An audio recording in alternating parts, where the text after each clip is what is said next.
Hello दोस्तों, आज हम वृत्त चैप्टर करने वाले हैं जो क्लास 10th का एक बहुत ही महत्वपूर्ण चैप्टर। इसमें से आपको क्वेश्चन आते हैं, तो आज हम इसका बेसिक कॉन्सेप्ट क्लियर करेंगे, फिर इसका आगे भी करेंगे। तो पहले आइए वृत्त समझते हैं। वृत्त क्या है? तो वृत्त क्या होता है? वृत्त क्या है? तो वृत्त एक चूड़ी की तरह होता है, मतलब कि चूड़ी, बॉल नहीं। जैसे कि ये हो गया वृत्त, मान लीजिए ये चूड़ी हो गया।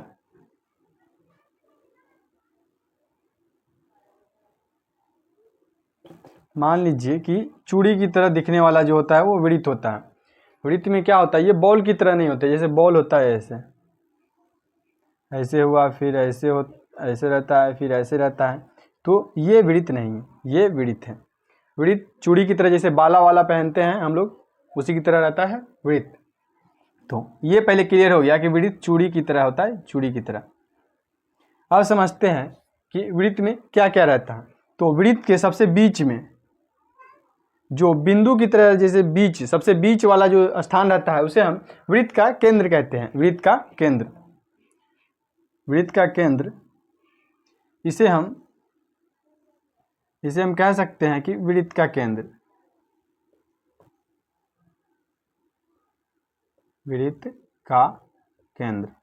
बिंदु की तरह जो बीच में जो रहता है बिंदु, उसे हम वृत्त का केंद्र, बीच वाले स्थान से हम किसी भी माप को मापते हैं, तो इसे हम वृत्त का केंद्र कहते हैं।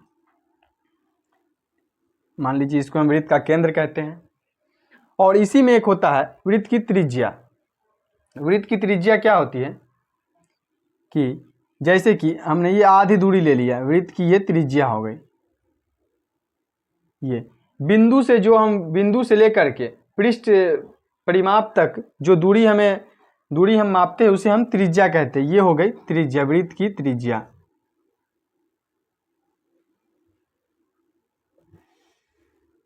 त्रिज्या क्या होती है? व्यास की आधी होती है, मतलब ये त्रिज्या हो गई। फिर से हम एक वृत्त पाड़ते हैं, उसमें बताते हैं फिर से हम आपको। जैसे हमने त्रिज्या वो ले लिया, ये हमने त्रिज्या ले लिया जो बिंदु से लेकर के, मतलब केंद्र से, वृत्त के केंद्र से लेकर के वृत्त के परिमाप तक जो लाइन खींचा रहता है उसे हम वृत्त का त्रिज्या कहते हैं। और वृत्त का व्यास क्या होता है? वृत्त का व्यास, जैसे ये वृत्त की त्रिज्या हो गई, केंद्र से लेकर के परिमाप तक की आधी दूरी वृत्त की त्रिज्या होती है, वैसे ही केंद्र से लेकर के परिमाप की पूरी दूरी जो बीचों बीच काटता है, वृत्त को बीचों बीच काटता है, उसे हम वृत्त का व्यास कहते हैं। वृत्त का व्यास हो जाएगा, इससे ही फॉर्मूला बनता है। तो वृत्त की त्रिज्या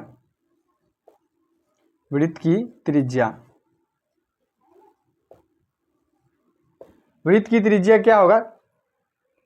2 गुने r। वृत्त की त्रिज्या r कह सकते हैं, या d/2। व्यास का आधा, मतलब व्यास को हम d से सूचित करते हैं, इसे हम d से सूचित करते हैं व्यास को, d से, इसको r से। तो जैसे d/2, वृत्त को त्रिज्या r, वृत्त की त्रिज्या d/2 या r हम लिख सकते हैं इसको r निकालने के लिए।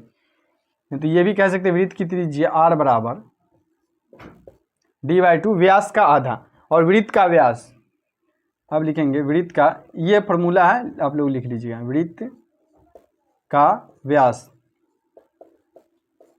d क्या होता है? 2 गुने r या त्रिज्या, 2 गुने r, मतलब दो त्रिज्याओं को मिलाइएगा तो वृत्त का व्यास निकलेगा। तो वृत्त का व्यास हो गया 2r। तो इससे भी पता चल जाता है कि वृत्त की त्रिज्या, केंद्र से लेकर के परिमाप तक की दूरी को हम, किनारे तक की दूरी को हम त्रिज्या कहते हैं, और आधी दूरी को केंद्र से लेकर के परिमाप तक, या इसे कह सकते हैं कि अंत तक लेकर के, इसे आधी दूरी को हम त्रिज्या कहते हैं। और जो केंद्र से बीचों बीच काटता है, जो वृत्त को बीचों बीच काटता है, उसे हम वृत्त का व्यास कहते हैं। वृत्त पर अनंत व्यास खींचे जा सकते हैं, अनंत त्रिज्या भी खींचे जा सकते हैं। जैसे ये त्रिज्या, ये त्रिज्या, ये त्रिज्या है, ये त्रिज्या है, ये त्रिज्या है, मतलब कि एक वृत्त पर अनंत त्रिज्याएं खींची जा सकती है। और वृत्त पर व्यास भी अनंत खींचे जा सकते हैं। जैसे कि ये त्रिज्या हो गया, आप ये देख सकते हैं कि ये त्रिज्या हो गया। त्रिज्या अनंत व्यास भी खींची जा सकती है, वृत्त पर अनंत व्यास खींचे जा सकते हैं, एक वृत्त पर अनंत व्यास खींचे जा सकते हैं। और वृत्त की जीवा देखते हैं, एक और है वृत्त की जीवा। वृत्त की जीवा, जैसे कि जीवा ऐसे रहता है, वृत्त को कहीं पर से काट दिया, जो जैसे बिंदु ए से लेकर के बिंदु बी, फिर काट दिया बिंदु सी से डी, और बीचों बीच जो काटता है उसे हम व्यास कहते हैं। ये हो गया जीवा। जीवा जो वृत्त को सिर्फ एक तरफ से काटता है, इसे हम जीवा कहते हैं। वृत्त पर अनंत जीवाएं भी खींची जा सकती है। वृत्त की सबसे बड़ी जीवा वृत्त का व्यास कहलाता है। वृत्त की सबसे बड़ी जीवा, जैसे कि ये जीवा ये है, वृत्त की सबसे बड़ी जीवा है जो केंद्र से होकर गुजर रही है, उसे हम वृत्त का व्यास कहते हैं। तो वृत्त की सबसे बड़ी जीवा वृत्त का व्यास कहलाता है, वृत्त का व्यास कहलाता है। वृत्त की त्रिज्या क्या हो गई, r d/2, व्यास का आधा होता है वृत्त की त्रिज्या। और वृत्त का व्यास क्या हो गया, 2 × r, दो त्रिज्याओं को अगर गुना करिएगा तो वृत्त का व्यास निकल जाएगा। वृत्त की सबसे बड़ी जीवा वृत्त का व्यास कहलाता है। ये सबसे बड़ी जीवा वृत्त का व्यास कहलाता है। वृत्त पर क्या हुआ, अनंत त्रिज्याएं खींची जा सकती है, वृत्त पर अनंत व्यास खींचे जा सकते हैं, वृत्त पर अनंत जीवाएं खींचे जा सकती है। वृत्त की सबसे बड़ी जीवा क्या होता है, व्यास होता है। तो आप लोग इसे छापिए, फिर आगे बताते हैं। हम देखेंगे कि वृत्त का जो 2 भागों में काटता है उसे क्या कहते हैं, और वृत्त का क्षेत्रफल किसे कहते हैं, और भी कुछ देखेंगे। वृत्त का परिमाप ये भी देखेंगे। तो पहले हम देखेंगे अर्धवृत्त। अब अर्धवृत्त किसे कहते हैं, किसे कहते हैं।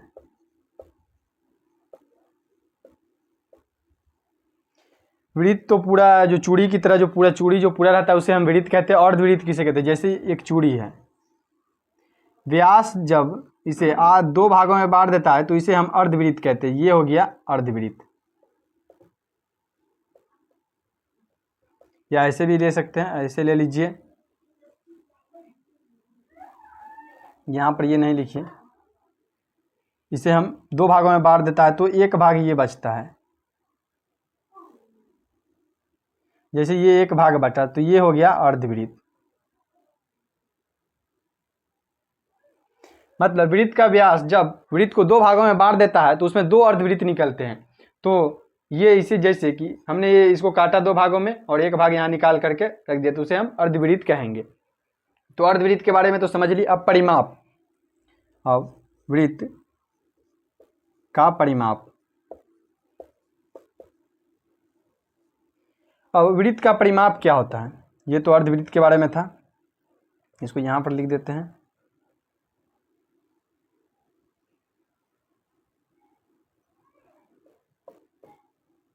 अर्धवृत्त। अब परिमाप के बारे में समझते हैं। परिमाप का क्या होता है, जैसे एक वृत्त है, जैसे एक वृत्त है और बिंदु, ये तो केंद्र हो गया, जैसे बिंदु ए है। और परिमाप क्या होता है, ये चारों, जैसे ये लाइन खींचा हुआ है, जैसे यहाँ से जाइएगा बिंदु ए से जा करके बिंदु ए पर मिलने वाली रेखाखंड को हम वृत्त का परिमाप कहते हैं। तो वृत्त का परिमाप क्या हो गया, जैसे ए से कोई व्यक्ति चला और पूरे ए पर ही आकर मिला तो उसे हम वृत्त का परिमाप कहते हैं। जैसे चूड़ी का कोई बिंदु ए है और वहाँ से पूरी दूरी मापिए, पूरी लंबाई जो वृत्त का जैसे ये रहता है, इसको तोड़िएगा तो इसे हो जाएगा ऐसे, तो इसे हम वृत्त का परिमाप कहते हैं। तो ये समझ में आ गया वृत्त का परिमाप कैसे कहते हैं। और क्षेत्रफल, वृत्त का क्षेत्रफल, वृत्त का क्षेत्रफल। क्षेत्रफल क्या होता है, जैसे कि बीच का क्षेत्र, जैसे ये बीच का क्षेत्र है उसे हम वृत्त का क्षेत्रफल कहते हैं। तो अर्धवृत्त किसे कहते हैं, जो वृत्त को जब व्यास 2 भागों में बांट देता है तो उसे हम अर्धवृत्त कहते हैं। जैसे कि एक भाग जैसे होता है उसे अर्धवृत्त कहते हैं।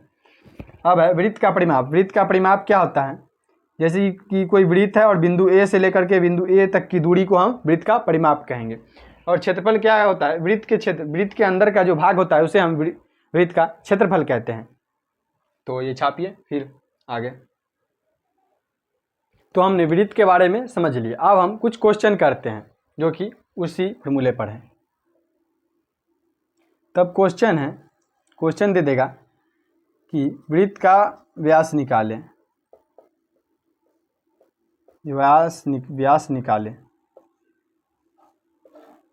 जब त्रिज्या दिया हो।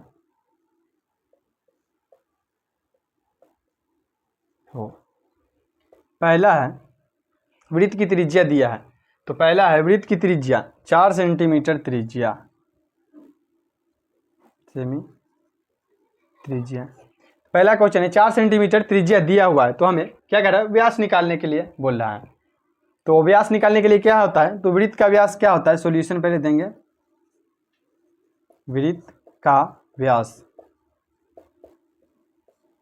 डी, व्यास को हम डी से सूचित करते हैं, उसका फॉर्मूला क्या होता है, 2 गुने त्रिज्या, 2 गुने त्रिज्या, त्रिज्या को हम किससे सूचित करते हैं, आर से सूचित करते हैं, तो आर लिखेंगे, 2 गुने आर, तो 2 लिखेंगे। फिर त्रिज्या क्या दिया हुआ है, त्रिज्या 4 सेंटीमीटर दिया हुआ है, तो 4, तो 8 आंसर इसका आ जाएगा। फिर दूसरा क्वेश्चन से देखिए, जैसे त्रिज्या 15 सेंटीमीटर दिया है, 15 सेंटीमीटर त्रिज्या दिया हुआ है, अब इसका व्यास निकालना है, तो कैसे निकालेंगे, फिर उसी फॉर्मूला पर सॉल्यूशन। वृत्त का व्यास, वृत्त का व्यास d बराबर 2 गुने आर, मतलब लिख सकते हैं वृत्त का व्यास d बराबर 2 गुने आर, तो दो रहने देंगे, और आर क्या है, त्रिज्या 15 सेंटीमीटर दिया हुआ है, तो ये 30 सेंटीमीटर हो जाएगा वृत्त का व्यास। तो पहले ये क्वेश्चन छापिए, फिर हम एक और क्वेश्चन करने वाले हैं कि त्रिज्या निकालना होगा और व्यास दिया रहेगा। तो हमने एक क्वेश्चन देखा है कि उसमें त्रिज्या दिया हुआ था और व्यास निकालना था। अब इसमें त्रिज्या जैसे दे देगा, त्रिज्या दे देगा और त्रिज्या नहीं देगा, व्यास दे देगा और त्रिज्या निकालना रहेगा, तो कैसे निकालेंगे, जैसे 16 सेंटीमीटर व्यास दिया है, त्रिज्या निकालें,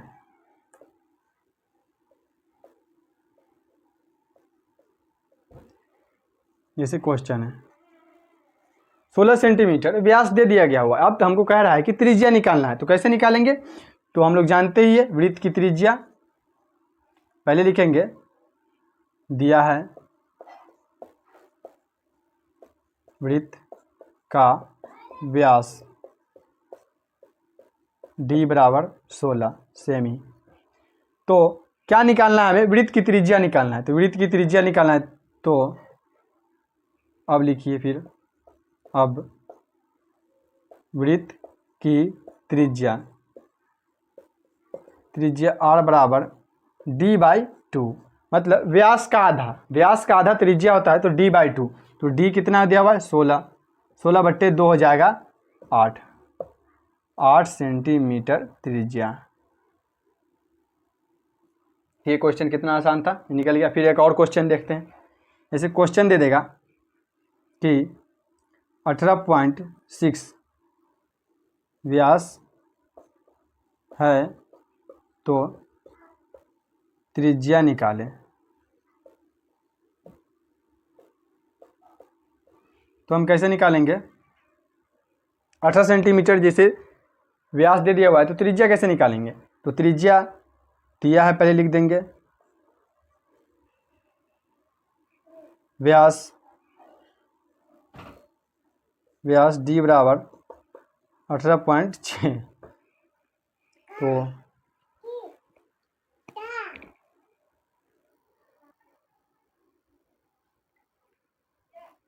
तो अगला क्वेश्चन है कि त्रिज्या निकाले जब व्यास 18.5 सेंटीमीटर दिया हो। तो आपको फॉर्मूला याद होगा, सॉल्यूशन लिखेंगे पहले बनाने के लिए, तो सॉल्यूशन में क्या लिखेंगे कि वृत्त का दिया है वृत्त का व्यास d से सूचित करते हैं, तो कितना दिया हुआ है, 18.5 सेमी, अब वृत्त की त्रिज्या निकालें। अब वृत्त की त्रिज्या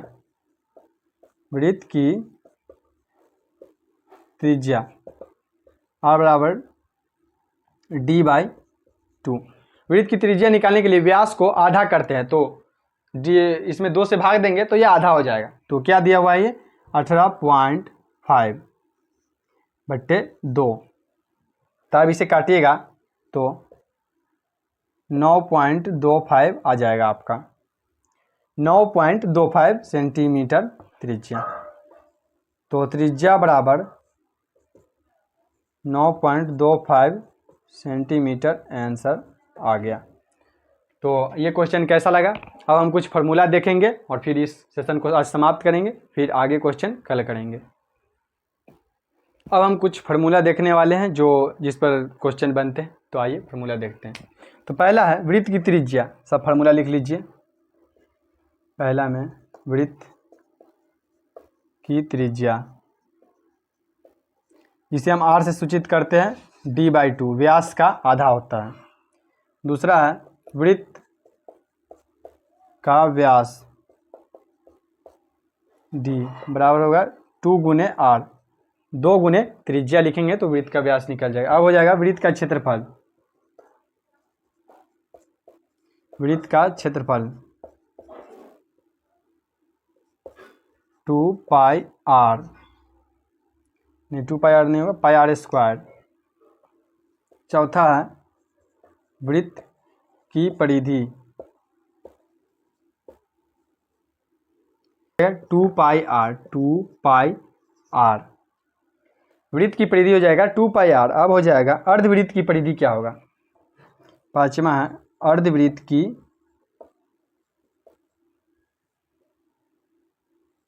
परिधि, अर्धवृत्त की परिधि हो जाएगा r × π+2। अर्धवृत्त की परिधि हो जाएगा r × π+2। तो ये फार्मूला है। और अर्धवृत्त का क्षेत्रफल भी हो जाएगा, लिखिए। छठा है अर्धवृत्त का क्षेत्रफल हो जाएगा 1/2 × r², πr²। क्षेत्रफल का आधा, πr² क्षेत्रफल है तो 1/2 × πr², ये हो जाएगा। तो ये कुछ फार्मूला है। आज के लिए इतना ही। जो अगले सेशन में ये याद रखिएगा, फिर आप लोगों का कल और दिखाएंगे और क्वेश्चन बनाएंगे, फिर क्वेश्चन और भी फार्मूला लिखाएंगे। तो पहला है वृत्त की त्रिज्या r, वृत्त की त्रिज्या क्या होता है? d/2, व्यास का आधा। दूसरा है वृत्त का व्यास, वृत्त का व्यास d से सूचित करते हैं। जैसे हम ये कैसे निकालेंगे? तो जैसे त्रिज्या दे दिया रहेगा तो 2 गुने त्रिज्या करिएगा, 2 गुने r, तो वृत्त का व्यास निकल जाएगा। और तीसरा है वृत्त का क्षेत्रफल, वृत्त का क्षेत्रफल क्या होता है? πr², वृत्त का क्षेत्रफल πr²। पाई का मान 22/7 होता है, कहीं कहीं पर 3.14 होता है। अगला है वृत्त की परिधि, वृत्त की परिधि क्या होता है? जैसे ये वृत्त है और बिंदु A है और यहाँ से पूरी जो लंबाई दूरी होती है इसे हम वृत्त की परिधि कहते हैं, ये होता है 2πr। अब अर्धवृत्त की परिधि, अर्धवृत्त की परिधि क्या होता है? r × π+2, r को इधर ले लीजिए, पाई करिए, +2 करिएगा तो अर्धवृत्त की परिधि, अर्धवृत्त की परिधि ये हो जाएगा। जैसे A से लेकर के B तक की दूरी को हम अर्धवृत्त की परिधि कहेंगे। अर्धवृत्त की परिधि हो गया। अब ये हो जाएगा अर्धवृत्त का क्षेत्रफल, अर्धवृत्त का क्षेत्र, जैसे वृत्त का क्षेत्रफल πr² वृत्त है और इसका क्षेत्रफल πr² है, तो अर्धवृत्त का क्षेत्रफल क्या हो जाएगा? अर्धवृत्त का क्षेत्रफल 1/2 × πr²। तो πr² नहीं होगा, हो जाएगा πr² ही होगा। तो आज के लिए इतना ही। अच्छा लगेगा वीडियो तो लाइक कीजिए, शेयर कीजिए, ताकि और भी वीडियो आप लोगों को हम दे सकें। धन्यवाद।